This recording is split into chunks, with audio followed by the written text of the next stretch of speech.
నమస్తే సుధాకర్ గారు. నమస్తే కిషోర్ గారు.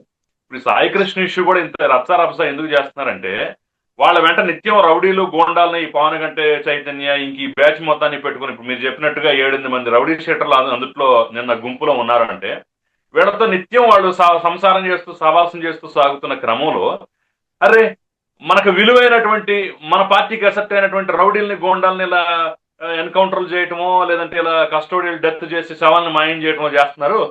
వాళ్ళు అలా చచ్చిపోతే మన వెనక తిరిగే వాళ్ళు ఎవరు ఉంటారు, కాబట్టి మనం రక్షించుకోవాలనే ఉద్దేశంతో, లేకపోతే వీళ్ళు లేకపోతే మనకు భవిష్యత్తు లేదనే ఉద్దేశంతో దీని మీద రాద్ధాంతం చేస్తున్నారు. విలువైన గోండాలని విలువైన మన కార్యకర్తలు రక్షించుకోవాలని చెప్పేసి ఇంత ఇష్యూ చేస్తున్నారో అనిపిస్తుంది.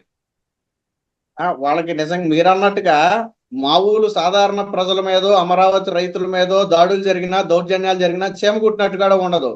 అదే 15 ఏళ్ళు 20 ఏళ్ళు రాకముందే ఒక 20 కేసులు పెట్టుకుని రౌడీ షీట్లు ఓపెన్ చేయించుకున్న వాళ్ళ మీద ఏదైనా చిన్న ఏగ వాలింది అనుకోండి, వాళ్ళకి ఇబ్బంది. ఎందుకంటే రేపు పొద్దున అసలు వాళ్ళ వెనకాల నిలబడాల్సిందే వాళ్ళు లేకపోతే వీళ్ళు ఉండరు. వాళ్ళ భయం కూడా అదే. ఈ రోజు పానుగంటి చైతన్య అనే వ్యక్తి మీద రౌడీ షీట్ ఉంది, తెలుగుదేశం పార్టీ ఆఫీస్ మీద దాడి చేసిన ఈ రోజు ఎందుకు కూడా పెట్టుకెళ్లారండి?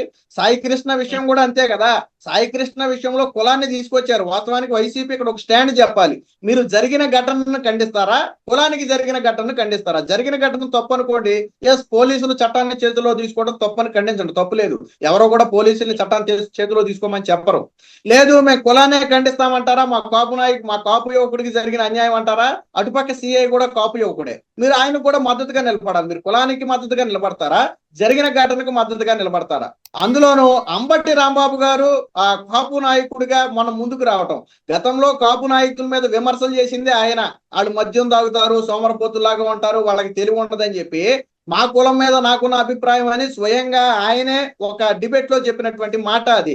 మరి కాపు నాయకుల్ని ఆ స్థాయిలో విమర్శించిన ఆయనే ఈ రోజు కాపు పెద్ద నాయకుడు ఎలాగైపోయాడో నాకు అర్థం కాల. కాపు సామాజిక వర్గం మొత్తాన్ని ఒక దాటి మీదకి తీసుకురావడం ఏంటో నాకు అర్థం కాల. మరి ఇదే సాయి కృష్ణ అనే వ్యక్తి ఒక బాలిక మీద అత్యాచారం చేశాడు. ఆ బాలిక కాపు సామాజిక వర్గం. ఆ బాలిక తండ్రి ఈ బాధ తట్టుకోలేక ఆత్మహత్య చేసుకున్నాడు. జరిగిన ఘటన చూసి ఆత్మహత్య చేసుకున్నాడు. ఆ చనిపోయిన బాలిక తండ్రి కూడా ఇదే కాపు సామాజిక వర్గం. మరి జగన్మోహన్ రెడ్డి గారు మరి దీనికి ఎందుకు సమాధానం చెప్పలేదో నాకు అర్థం కాల. మరి అంతెందుకండి, జగన్మోహన్ రెడ్డి గారు వెళ్ళి పరామర్శించారు, ఓకే రైట్ అనుకుందాం, ఆయనకి రాజకీయంగా ఆయనకున్న హక్కు అనుకుందాం. అంతకంటే ముందు నుంచి జాహ్నవి అనే ఒక చిన్నారి రాష్ట్రంలో కనపట్లేదు. మరి మీరు ఎందుకండి వెళ్ళి ఆ జాహ్నవి తల్లిదండ్రులను ఎందుకు పరామర్శించలేదు? మీరు సాయి కృష్ణ కుటుంబాన్ని ఎందుకు పరామర్శించారు? అంటే సాయి కృష్ణ వ్యవహారంలో రాజకీయం ఉంది, అక్కడ పోలీసులు ఇన్వాల్వ్ అయి ఉన్నారు, ప్రభుత్వం బురద చల్లడానికి అవకాశం ఉంది. జాహ్నవి విషయంలో అలాంటి అవకాశం లేదు. అది రాజకీయాలకు అతీతంగా జరిగినటువంటి ఒక ఘటన. సో కాబట్టి మనకి ఏది రాజకీయంగా మైలేజ్ వద్దంటే సాయి కృష్ణ వ్యవహారం మైలేజ్ వద్దు. రెండోది, సాయి కృష్ణ మీద రౌడీ షీట్, మీరు చెప్పినట్టుగా రౌడీ షీట్ ఉంది, అత్యాచారం కేసు ఉంది, ఫోక్సో కేసు ఉంది, గంజాయి కేసు ఉంది. ఇవన్నీ వాళ్ళ పార్టీ నాయకులకి బాగా కలిసి వచ్చే అంశాలు. ఎందుకంటే ఇందులో సగం కేసులు జగన్మోహన్ రెడ్డి గారు ఉన్నప్పుడు పడిన కేసులేనని చెప్పి వాళ్ళు చెప్తున్నారు. అంటే మీ హయాంలో కేసులు పెట్టిన ఒక వ్యక్తిని ఈ రోజు మీరు వెళ్ళిపోయి జగన్మోహన్ రెడ్డి గారు మాట్లాడితే విచిత్రంగా ఉంది. తెలుసో తెలియక తప్పు చేసి, అంటే తెలుసో తెలియక అంటే ఎక్కడన్నా ఆకలేసి ఏదన్నా చిన్న దొంగతనం చేశాడు కడుపు నింపుకోవడానికి, అది తెలుసో తెలియక తప్పు. సరే, ఎక్కడైనా బస్ స్టాండ్ లో ఆ తప్పని పరిస్థితుల్లో ఏదైనా పిక్ పాకెట్ కి పాల్పడ్డాడు అనుకోండి, అది తెలుసో తెలియక తప్పు అంటే ఒక అర్థం ఉంది. కానీ ఒక బాలిక మీద అత్యాచారం చేశాడా, ఒక వ్యక్తిని బీర్ బాటిల్తో పొడిచి చంపాడా, రాష్ట్రంలో నమోదైన గంజాయి కేసులో ప్రధాన కేసులని ఆ వ్యక్తి మీదే ఉన్నాయా? మరి అలాంటి వ్యక్తిని తెలుసో తెలియకో చేసిన తప్పని జగన్మోహన్ రెడ్డి గారు వెనకేసి రావడం కోసం విశ్వ ప్రయత్నం చేశారు. మీకు ఇదే సీన్ ఇంకోటి కూడా చెప్తాను నేను. గతంలో అవినాష్ రెడ్డి ఎవరండి? వివేకానంద రెడ్డి హత్య కేసులో ప్రధాన ఆరోపణలు ఎదుర్కొంటున్నటువంటి వ్యక్తి. ఆ వ్యక్తిని నిండు అసెంబ్లీలో నా తమ్ముడు నా కన్ను లాంటి వ్యక్తి, ఒక కన్ను ఇంకొక కన్ను ఎందుకు పోడ్చుకుంటుందని సొంత బాబాయిని చంపాడు అనే ఆరోపణలు ఉండి స్వయంగా సొంత చెల్లి ఆరోపణలు చేస్తే ఆ వ్యక్తిని కూడా పెట్టి తిరిగినటువంటి చరిత్ర జగన్మోహన్ రెడ్డి గారిది. అంటే జగన్మోహన్ రెడ్డి గారికి రాజకీయంగా ఏది ఉపయోగపడితే దాన్నే ఆయన దగ్గర పెట్టుకుంటాడు. రాజకీయంగా ఉపయోగపడింది అది ఎంత పెద్ద విషయమైనా ఆయనకి సంబంధం లేదు. రౌడీలు గుండాలు జగన్మోహన్ రెడ్డి గారికి అవసరం, వాళ్ళ పార్టీకి అవసరం. కాబట్టి అలాంటి వ్యక్తుల మీద ఏదైనా జరిగితే ఈ రోజు ఇబ్బంది పడిపోతున్నారు. జగన్మోహన్ రెడ్డి గారు గతంలో వరదల సమయంలో ఇస్తానన్న ₹1 ఇప్పటికి ఇవ్వాల. ఆయన ఇన్ని సభలకు వెళ్ళాడు, ఇన్ని ప్రసంగాలు చేశాడు. ఆయన ఎవరో అడగల, స్వచ్ఛందంగా ఆయన ఇస్తానన్నాడు. ఓకే, ప్రతిపక్ష నేతగా ఆ ప్రతిపక్ష హోదా లేకపోయినా ఆ బాధ్యత తీసుకున్నాడు అనుకుందాం. ఈ రోజుకి వరద బాధితులకు ₹1 ఇవ్వాల. నిజంగా ₹1 వరద బాధితులకు కూడా మనం ఇచ్చుంటే దాన్ని ప్రభుత్వం వేరే కార్యక్రమానికి ఉపయోగించేది కదా. జగన్మోహన్ రెడ్డి గారు మొన్న ఏమంటారు, మొన్న ఒక ఘటన జరిగింది, దురదృష్టకర ఘటన జరిగింది. ప్రభుత్వం నుంచి ₹2 కోట్ల నష్టపరిహారం, శాశ్వత ఉద్యోగం ఇప్పిస్తానంటే ఈయన వెళ్ళిపోయి గతంలో నేను ఇచ్చినట్టుగా ₹1 ఇవ్వాలంటాడు. అంటే 2 కోట్లు ఎక్కువ ఆయన దృష్టిలో, ₹1 ఎక్కువ. నాకు అర్థం కావట్లేదు. అంటే రాజకీయం చేయడానికైనా ఒక హద్దు ఉండాలి. చూసే వాళ్ళకైనా అరే ఈయనేంట్రా 2 కోట్లు ఇచ్చి గవర్నమెంట్ ఉద్యోగం ఇస్తే జగన్మోహన్ రెడ్డి వెళ్ళిపోయి ₹1 ఇవ్వాలంటాడు. 2 కోట్లు ఎక్కువ, కోటి ఎక్కువ కూడా తెలియని వ్యక్తి ఈ రోజు ప్రతిపక్ష నాయకుడిగా ఉన్నాడని చెప్పి ఈ రోజు సోషల్ మీడియాలో సెటైర్లు వేస్తున్నారు. సో సాయి కృష్ణ వ్యవహారంలో మీకు ఎంత రచ్చ చేస్తారు. సాయి కృష్ణ ఇష్యూలో ఒక కోణం కూడా మనం మాట్లాడాలండి ఖచ్చితంగా. ఇప్పుడు సిఐ నాగరాజుని అరెస్ట్ చేసి లోపల పెట్టారు. సో ఆయన చేసిన పని ఎవరో సమర్థించట్లా, ఖచ్చితంగా అందరూ ఖండిస్తున్నాం. ఏదైనా ఉంటే మనం చట్ట ప్రకారం, రూల్ ప్రకారం వెళ్ళాలి తప్ప చంపడం అనేది కరెక్ట్ కాదు. At the same time CI Nagaraju అక్కడ ప్రజల మనసులో కూడా కాస్త మంచివాడిగా ముద్ర వేసుకున్నారు. అక్కడ ఆయన వచ్చిన తర్వాత శాంతి భద్రతలు బాగున్నాయని చెప్పి ఆయనకు కూడా మద్దతు రావడం జరిగింది. ఇప్పుడు సిఐ నాగరాజును అరెస్ట్ చేయడం వరకు సమర్థిస్తూ అతను మంచోడు అని ఎవరైనా చెప్తే వాళ్ళ మీద దాడి చేసేస్తున్నారు. అట్టట్ట మంచోడు అవుతాడు. సాయి కృష్ణని చంపడం తప్పే, సాయి కృష్ణ పాపం తల్లికి గర్భశోకం మిగిల్చడం తప్పే అని అంటే ఓకే. కానీ సాయి కృష్ణ రౌడీ షీటర్, ఇన్ని కేసులు ఉన్నాయి, పోక్సో కేసు ఉందంటే మాత్రం ఒప్పుకోలేకపోతారు. అసలు అన్ని కేసులు ఎట్లా పెడతారు? చిన్నపిల్లాడి మీద రౌడీ షీట్ అట్ట తీరుస్తాడు. అదేంటి ఇదేంటి, చచ్చిపోయిన వాడి గురించి అట్ట మాట్లాడతారు. చచ్చిపోతే నేర చరిత్ర కాకుండా పోతాడా? అరెస్ట్ చేసి లోపల పెట్టినంత మాత్రాన పోలీస్ ఆఫీసర్లో చెడ్డ గుణాలు మాత్రమే తప్ప మంచి గుణాలు అసలు ఏమి ఉండవా? ఇదేమో లాజిక్ అర్థం కాదు. సాధారణంగా జరిగిన ఘటనను మనం ఖచ్చితంగా ఖండించాలి. ఎందుకంటే పోలీసులు చట్టాన్ని చేతుల్లో తీసుకోవడం తప్పే. కూటమి ప్రభుత్వం ఆ విషయంలో 100% న్యాయం చేస్తామని హామీ ఇచ్చింది. ఒక పోలీస్ అధికారి మీద హత్యాయత్నం కేసు నమోదు చేయడం అంటే మామూలు విషయం కాదండి. ప్రభుత్వానికి కూడా ధైర్యం ఉండాలి. మీకు ఇదే అంశం మండపేటలో శ్రీకృష్ణ భగవాన్ అనే ఒక యువకుడు వైసీపీ హయాంలో 2021లో దారుణ చిత్రహింసలకు గురయ్యి ఆ బాధ తట్టుకోలేక ఆత్మహత్య చేసుకుంటే ఆ రోజు దాని గురించి పోరాటం చేసిన వాళ్ళ మీద కేసులు పెట్టారు. పోలీస్ స్టేషన్ లో పోలీసులకు అండగా నిలబడి వైసీపీ ప్రభుత్వం ఆ రోజు పోరాటం చేసిన వాళ్ళ మీద కేసులు పెట్టినటువంటి చరిత్ర. కానీ ఈ రోజు కూటమి ప్రభుత్వం ఏం చేసింది? సరే, చనిపోయిన వ్యక్తి మంచి వ్యక్తి చెడ్డ వ్యక్తి అనేది పక్కన పెడితే పోలీసుల సైడ్ నుంచి తప్పు జరిగింది కాబట్టి ఖచ్చితంగా వాళ్ళు ఒక స్టాండ్ తీసుకున్నారు. పోలీసుల మీద కూడా చర్యలు తీసుకుంటామన్నారు. హత్యాయత్నం కేసు అరెస్టు దాకా వెళ్ళింది. వాస్తవానికి ఇందాక మీరు చెప్పినట్టుగా వైసీపీ స్టాండ్ అంటే అర్థం కావట్లా. ఇప్పుడు సమాజాన్ని పరిరక్షించే వ్యక్తి ఒక ఇంత ఘటన జరిగిన తర్వాత కూడా 10 మంది పోలీసులకి అండగా నిలబడ్డారంటే ఖచ్చితంగా ఆయన ఏదో చేసే ఉంటాడు. మీకు కొన్ని వాయిస్లు నేను వీడియోలో కూడా చూశాను. ఆయన వచ్చిన తర్వాత మేము బయట తిరగలుగుతున్నాం, ఆయన రాకముందు ఆడపిల్లలు తిరగాలంటే భయం వేసేది, గంజాయి బ్యాచ్ తో భయంకరంగా ఉండేది, రాత్రి 7 దాటితే మేము అడుగు పెట్టాలంటే భయం వేసే పరిస్థితుల్లో అర్ధరాత్రి 12 గంటలకు కూడా మేము బస్సు దిగి నడుచుకుంటా ఇంటికి రాగలుగుతున్నామంటే సిఐ నాగరాజు వచ్చిన తర్వాత తీసుకొచ్చినటువంటి మార్పులవి అక్కడ ఉన్నటువంటి గంజాయి బ్యాచ్ మొత్తాన్ని ఏరేయటమే కాకుండా తొక్కుపట్టి నారదీశారు కాబట్టి శాంతి భద్రత అదుపులో ఉన్నాయి. సో వాళ్ళు అందుకని సిఐ నాగరాజుకి అండగా నిలబడ్డారు. మరి వైసీపీ విచిత్ర ధోరణి అంటే నాకు అర్థం కావట్లా. 10 మందికి ఉపయోగపడే మంచి పనులు చేసిన నాగరాజేమో వీళ్ళ విషయంలో శత్రువు అయ్యాడు.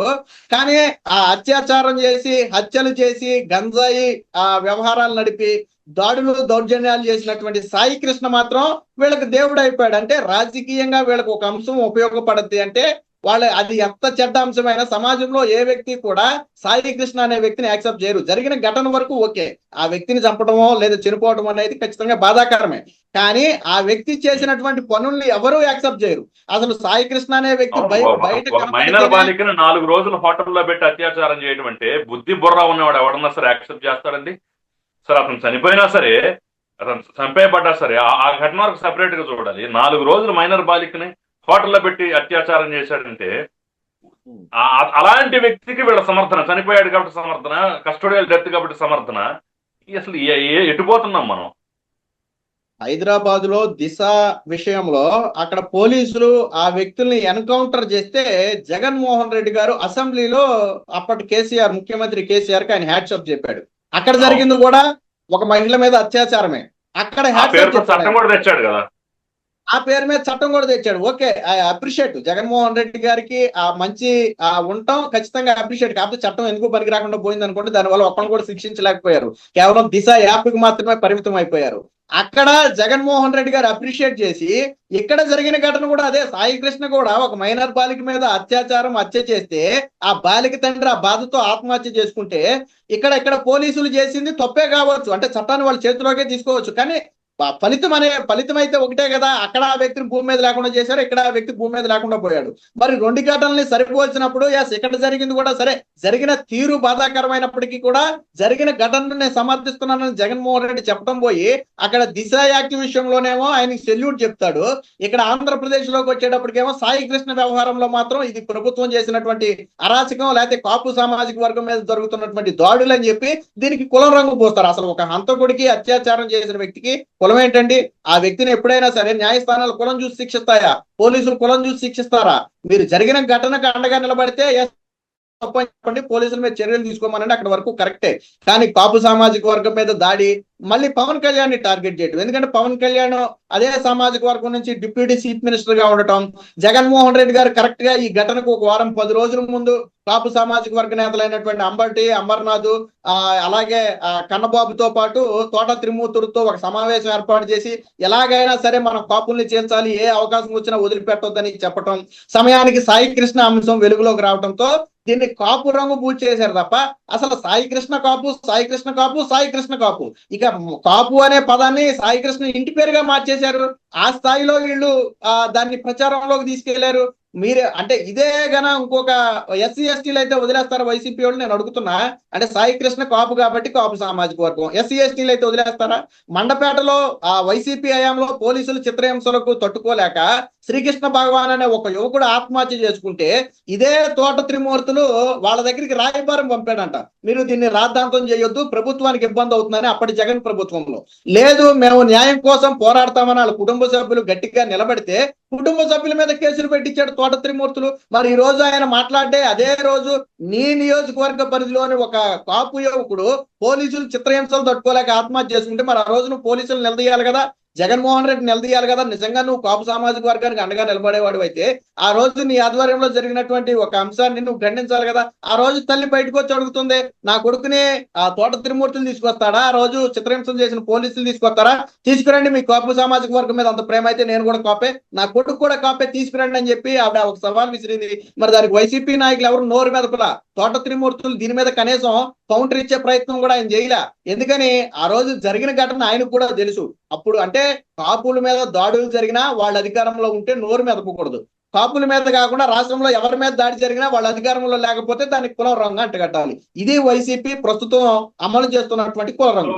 ఈ రోజు సుధాకర్ గారు, ఈ రోజు వార్తాపత్రికల్లో సాయి కృష్ణ నేర చరిత్ర గురించి, అతని జీవిత చరిత్ర గురించి క్లుప్తంగా చాలా విషయాలు బయటకు వచ్చాయి. మనం మా గతంలో మాట్లాడుకున్నదే, బట్ ఇంకొంత వివరంగా శంకులో పోస్తే కానీ తీర్థం అన్నట్టుగా సోషల్ మీడియాలో చెప్పినా కానీ మెయిన్ స్ట్రీమ్ మీడియాలో ఇదిగో ఇది చరిత్ర, ఈ 12 ఏళ్ల వయసుకే కేసులు పడ్డాయి, ఇదిగో ఈ రకంగా ఇది చేశారు, ఇక్కడ తట్టుకోలేక ఎక్కడికి వెళ్ళాడు ఏంటి కొంత వివరంగా డీటెయిల్డ్ గా ఇచ్చారు.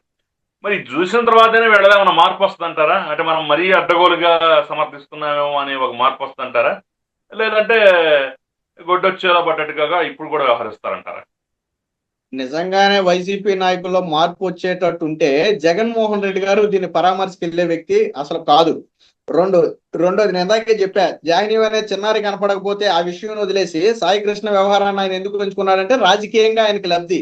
అలాగే వైసీపీ నాయకులు కూడా నిజంగానే ఆ మార్పు వచ్చే అవకాశం ఉంటే, సమాజానికి ఇలాంటి వ్యక్తులు అవసరం లేదు అని వాళ్ళు భావించి ఉంటే కులం రంగు భూమి దీన్ని వారం రోజుల పాటు రచ్చ చేసి పవన్ కళ్యాణ్ మీద లేదో కూటమి ప్రభుత్వం మీద బురద జల్లే అవకాశం ఉండేది కాదు. 17 ఏళ్ల వయసులో సాయి కృష్ణ మీద రౌడీ షీట్ పడింది. ఈ రోజు 17 ఏళ్ల వయసులో ఏ యువకుడి మీద రౌడీ షీట్ పడుతుందండి? జగన్మోహన్ రెడ్డి హయాంలో నమోదైన గంజాయి కేసుల్లో 3-4 వైసీపీ హయాంలో నమోదైనటువంటి గంజాయి కేసులు. అంటే మీ హయాంలోనే ఆ వ్యక్తి గంజాయి అమ్ముతున్నాడని మీరే సర్టిఫికెట్ ఇచ్చారు.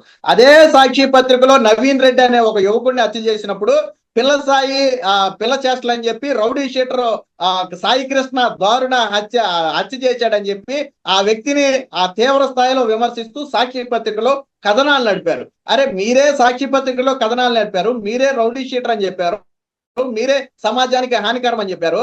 కానీ ఇక్కడ కట్ చేస్తే కూటమి ప్రభుత్వం మీద విషం చిమ్మటానికి ఛాన్స్ దొరికేటప్పటికి మాత్రం ఆ వ్యక్తి మంచోడైపోయాడు. పోనీ మిగతా పత్రికలు విమర్శిస్తే ఓకే, మీ పత్రికల్లో ఏడాది 6 నెలల క్రితం మీరు రాసిన వార్తలకు ఏం సమాధానం చెప్తారు? నవీన్ రెడ్డి అనే వ్యక్తిని బీరు బాటిల్తో పొడిచి చంపిన మాట వాస్తవం. ఆ ఫోటోలు స్వయంగా ఇదే సాయి కృష్ణ తన ఇన్స్టాగ్రామ్ లో పెట్టుకుంటే సమాజం, పోలీసులు కూడా అప్పుడు దాకా విషయం తెలియదు పోలీసులకి. ఆ ఇన్స్టాగ్రామ్ లో ఆ వీడియోలు పెట్టుకున్న తర్వాత వెంటనే పోలీసులు తీసుకెళ్లి అరెస్ట్ చేశారు. అంటే దారుణంగా హత్యలు అత్యాచారాలు చేసి వాటిని ఇంత పబ్లిక్ గా ఓపెన్ ప్లాట్ఫామ్ లో పెట్టుకుని కత్తులు కటార్లు గొడ్డలతో ఫోటోలు దిగుతుంటే బహుశా గొడ్డలు అనేది ఆ పార్టీకి ఒక సింబల్. వైసీపీ పార్టీకి గొడ్డలకి ఒక అవినాభావ సంబంధం ఉంది. బహుశా సాయి కృష్ణ కూడా అదే గొడ్డలతో ఫోటోలు దిగాడు కాబట్టి ఇక ఈ మా ఓడేనని చెప్పి వాళ్ళు ఏమన్నా బలంగా ఫిక్స్ అయ్యారేమో తెలియదు. కానీ ఇన్ని దారుణాలు చేసిన వ్యక్తిని ఎవరైనా సమర్థిస్తారండి? జరిగిన ఘటన ఓకే, ఆ తల్లికి తీవ్ర శోకం మిగిలింది, పోలీసులు చర్య తప్పే. మీరు దాని నుంచి కొంత పరిహారం అడగండి, లేదా ప్రభుత్వ కుటుంబాన్ని ఆదుకోమని అడగండి, అక్కడి వరకు తప్పు లేదు. అది సహజంగా మనమైనా ఏంటి, పోలీసులు మీరు ఎంత పోలీసులు అయితే మటుకు మీరు చంపేస్తారని మనం కూడా అడుగుతాం. అక్కడ వరకు ఓకే. కానీ వీళ్ళు అంతకు మించి సాయి కృష్ణ రాముడు, సాయి కృష్ణ దేవుడు అంటే అక్కడ సాయి కృష్ణ వల్ల బాధపడిన వాళ్ళ మనసు ఎలాగుంటుందండి? ఒక దొంగను పట్టుకొచ్చి లేదా ఒక అత్యాచారం చేసిన వాడిని పట్టుకొచ్చి ఈడు రాముడు అంటే అత్యాచారం ఆ బాధను అనుభవించినటువంటి కుటుంబానికి ఎంత బాధ కలుగుతుంది? అదే ఈడ కుటుంబంలో ఫర్ ఎగ్జాంపుల్ వైసీపీ కుటుంబంలో ఎక్కడైనా జరిగింది అనుకోండి, అదే సాయి కృష్ణ అనే వ్యక్తి వైసీపీ నేతల మీద దాడి చేయటమో వాళ్ళ ఇళ్ళలో ఆడవాళ్ళ మీద ఏదైనా అత్యాచారం చేస్తేనో వీళ్ళు సమర్థిస్తారా? ఇంతే సమర్థిస్తారా? సమర్థించరు కదా. అంటే మన ఇంట్లో జరిగితే ఒకటి, పక్కింట్లో జరిగితే ఒకటా? కాదు కదా, ఎవరైనా ఒకటే కదా. పోనీ ఇంకా మా సామాజిక వర్గమే ముఖ్యం అనుకుంటే అత్యాచార బాధను అనుభవిస్తున్నటువంటి ఆ కుటుంబం కూడా కాపు సామాజిక వర్గమే. సిఐ నాగరాజు కూడా అదే కాపు సామాజిక వర్గం. కాబట్టి వైసీపీ నాయకులకి ఏంటంటే అవకాశం దొరికితే ఘటనను వాడుకుంటారు, ఇంకా అవకాశం దొరికితే కులాన్ని వాడుకుంటారు. మరి వీళ్ళు కాపు సామాజిక వర్గం కాబట్టి మేము కాపాడే ఎస్సీ ఎస్టీలు అయ్యి ఉంటే, ఒకవేళ ఆ సాయి కృష్ణ ఎస్సీ ఎస్టీలు అయితే మేము వదిలేదు అని వీళ్ళు ఏమైనా చెప్పాలనుకుంటే, దళిత డ్రైవర్ ని డోర్ డెలివరీ చేస్తే అదే మళ్ళీ ఆ అనంతబాబుని తీసుకెళ్లి కూడా పెట్టుకుని ఎన్నికల ప్రచారంలో పాల్గొన్నటువంటి చరిత్ర వెళ్ళది. స్వయంగా అనంతబాబు ఒప్పుకున్నాడు, ఎస్ నేను చంపి డోర్ డెలివరీ చేశానని ఆయనంతటా ఆయన ఒప్పుకుంటే మేము పార్టీ నుంచి బహిష్కరిస్తున్నామని చెప్పి పత్రికా ప్రకటన ఇచ్చి సిద్ధం సభలో జగన్మోహన్ రెడ్డి తన కాన్వాయ్లో పెట్టుకు తిరిగాడు అనంతబాబుని. మరి వీళ్ళ అంటే హత్యలు అత్యాచారాలు చేసిన వాళ్ళని ఇలా పార్టీలో పెట్టుకు తిరగటం వీళ్ళ పార్టీ రాయల్టీకి సింబల్ గా భావిస్తారా, లేదా ఎలాంటి వాళ్ళు ఉంటేనే ప్రజలు భయపడి మనకు ఓట్లేస్తారని వాళ్ళు అనుకుంటారో తెలియదు. కానీ ఈ రోజు పానుగంటి చైతన్య కావచ్చు, సాయి కృష్ణ కావచ్చు, అనంతబాబు కావచ్చు, వీళ్ళందరూ సమాజాన్ని ఉద్ధరించే పనులు ఏమీ చేయలే. వీళ్ళందరూ రౌడీ షీట్ లో ఉన్నటువంటి వ్యక్తులు, సమాజానికి హానికరం అయినటువంటి వ్యక్తులు. అలాంటి వాళ్ళను వైసీపీ పార్టీ వెనకాలేసి తిరుగుతుందంటే బహుశా ఆ పార్టీకి వాళ్లే బ్యాక్ బోన్ లాంటి వాళ్ళు. వాళ్ళని అడ్డం పెట్టుకునే బహుశా మేము రాజకీయం చేయాలి, 2029లో ఎన్నికల్లో ఓట్లు వేయించాలంటే భయపెట్టాలి, బెదిరించాలి, అలా మాకు వీళ్లే కావాలి అని వాళ్ళు ఎవరన్నా భావిస్తున్నారేమో మనకు తెలియదు. కానీ ఈ 3 ఘటనల్లో కూడా వీళ్ళేమి ఉద్ధరించిన వాళ్ళు కాదు. కానీ వీళ్ళ ముగ్గురికి వైసీపీ పార్టీ సపోర్ట్ చేసుకుంటూ వచ్చింది. అంటే వైసీపీ ఎలాంటి వాళ్ళను సపోర్ట్ చేస్తుందో చూడండి. సమాజానికి ఏదైనా సేవ చేసో లేదా మంచి పని చేసిన వ్యక్తికి ఏదైనా జరిగితే ఖండించడం తప్పులేదు. అప్పుడు మీరు కాదు, ఇప్పుడు దిశ ఘటన జరిగింది, దేశం మొత్తం ఖండించింది కదా. జగన్మోహన్ రెడ్డి గారు ఖండించడమే కాదు, దేశం మొత్తం కూడా ఖండించింది కదా. మరి ఇప్పుడు కూడా రాష్ట్రంలో సగం మంది ఆ వ్యక్తికి అలాంటి ఘటనే జరగాలి, సాయి కృష్ణకి అదే కరెక్ట్ అని అంటున్నారు. సరే, జరిగిన విధానం తప్పే కావచ్చు, అది ఏ న్యాయస్థానం ద్వారానో జరుగుంటే బాగుండేది. జరిగిన విధానం తప్పే కావచ్చు, కానీ అదే కరెక్ట్ అని ఒక 10 మంది అంటున్నారు అంటే వాళ్ళు ఎంత నరకయాతను అనుభవించి ఉండాలి ఆ వ్యక్తులతో. వీళ్ళు కనీసం మనం సాయి కృష్ణ అనే వ్యక్తిని వెనకేసుకుంటున్నాం, వీడి చరిత్ర ఏంటి, 17 ఏళ్ల కేసులోనే రౌడీ షీటా, 25 ఏళ్ల వయసులో 23 కేసు, అంటే సంవత్సరానికి ఒక కేసు చొప్పున పెట్టుకున్నట్టు 25 ఏళ్ల వయసు అంటే గట్టిగా బీటెక్ చదివే వయసు అండి. అది ఉద్యోగం కోసమో లేదా కుటుంబాన్ని పోషించడం కోసమో ఆ పని చేయాల్సినటువంటి పరిస్థితుల్లో 23 కేసులు పెట్టుకుని 10-15 సార్లు జైలుకి వెళ్ళి వచ్చినటువంటి వ్యక్తిని వీళ్ళు సపోర్ట్ చేస్తున్నారంటే వాళ్ళ పార్టీ ఇంటెన్షన్ ఏంటో వాళ్ళకే తెలియాలి. రైట్, థ్యాంక్ యూ సుధాకర్ గారు, థ్యాంక్ యూ వెరీ మచ్ అండి. థ్యాంక్ యూ, నమస్కారం.